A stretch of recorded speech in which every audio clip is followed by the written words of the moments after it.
So when the client came into the garage, they turned on the light switch over there, and when they turned the light switch on, there was a spark in the electrical box next to the panel, which I'll show you right here. And they said the power shut off in here and it hasn't come back on. I checked inside of the box right here, all of the wires. All of them were good. I didn't see anything that looked out of place. Everything looks like there's good connections. No exposed wire. Nothing was burnt. So next step, I checked the box, make sure there's no electrical current on the box itself. Safety first. As you can see, if you go over here to the light switch, the wires, there's one wire that comes in from the top and one wire that goes out the bottom.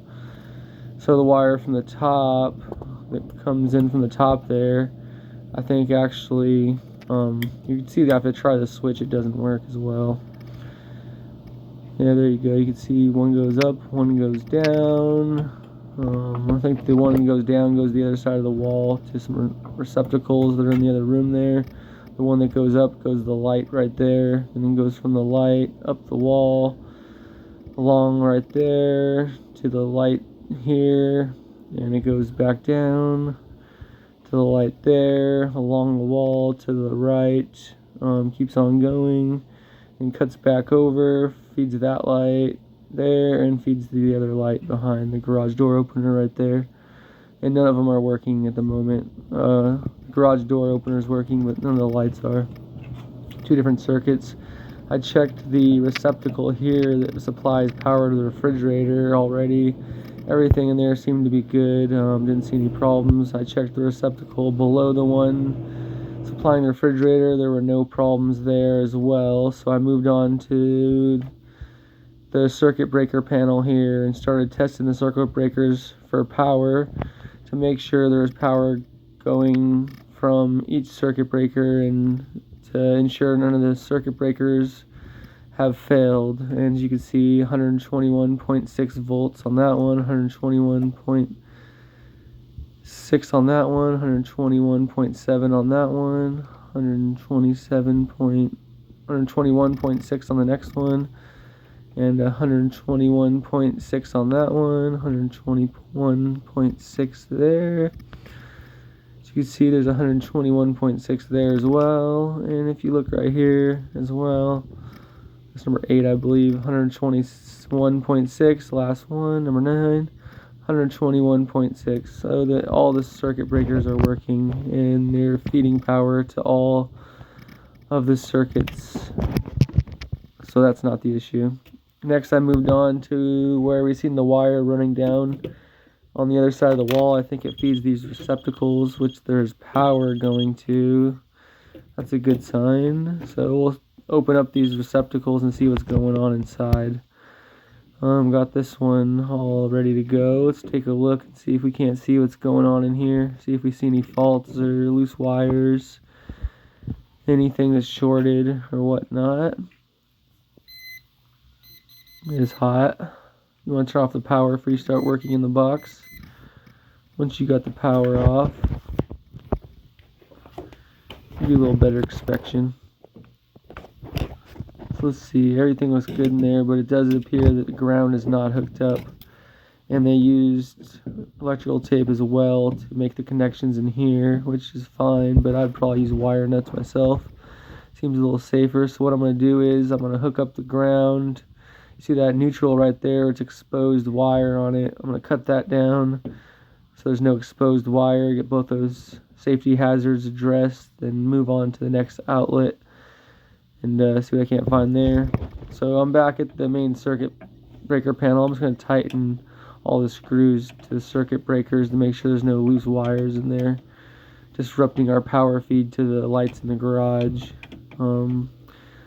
Just double check, make sure that's not the issue. So I'm just going to go over everything in here and make sure everything's nice and tight and there's no loose wires inside the circuit breaker panel that could be causing our issue.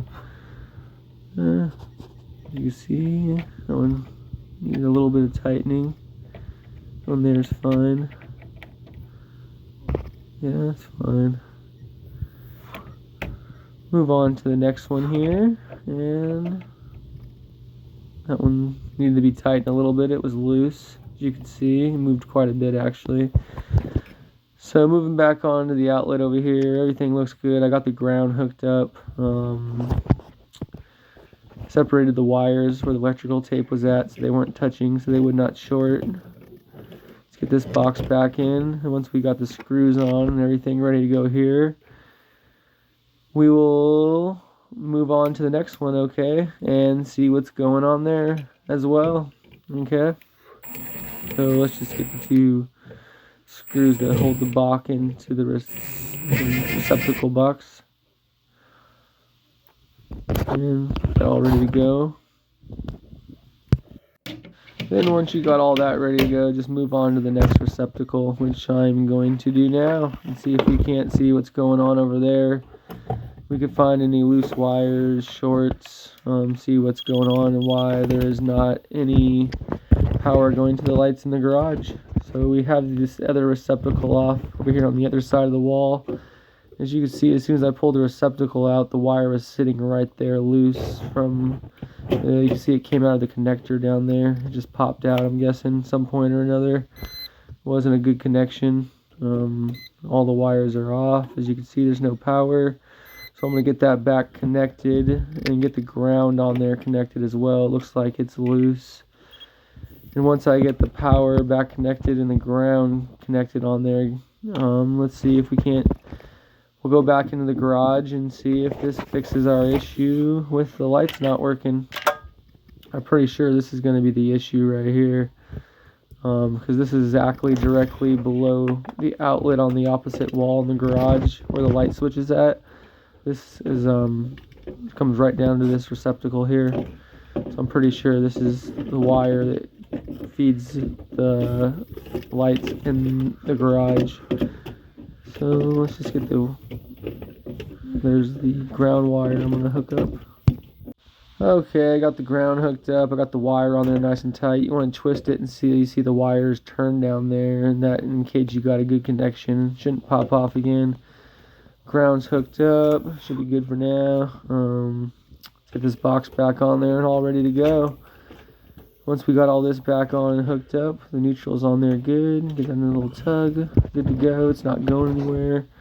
So we'll get all this back on. And once we got the box receptacle back in place, we will head over to the garage and check it, turn on the circuit breaker and see if this fixes our issue. I'm pretty sure it is.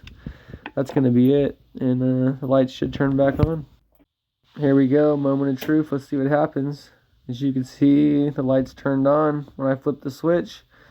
That was the issue, was the loose wire, hot wire in the receptacle below the light switch right here was causing all the issues. So yeah, all ready to go. Just test this real fast for you. Off, on.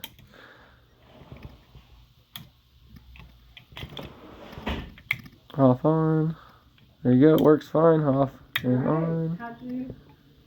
One thing that's really weird that I noticed still is they always do this. Sometimes when I turn them on and I turn them off, if you look, works fine. They only turn on, oh yeah, they're supposed to. As you can see, the lights are lit up now. That was the issue. Hope this helps, guys. Oh, there's one for each one. Check all the receptacles and lines on the circuit. Wow, this is really crazy. I've never seen that. No, it's Oh, supposed so the the lights, doing and that. eventually That you way should the find a shoes- loose that way you wire can, or like- something Oh, looks you out can of choose real place bright. that will Right. indicate They that actually is your are issue. very good, they're really bright actually. I like them a lot. Yeah, They're me great Tune too. in, lights. like and subscribe if you liked the video. Thank you guys for tuning in. Years or something, so Beautiful. I don't know, so.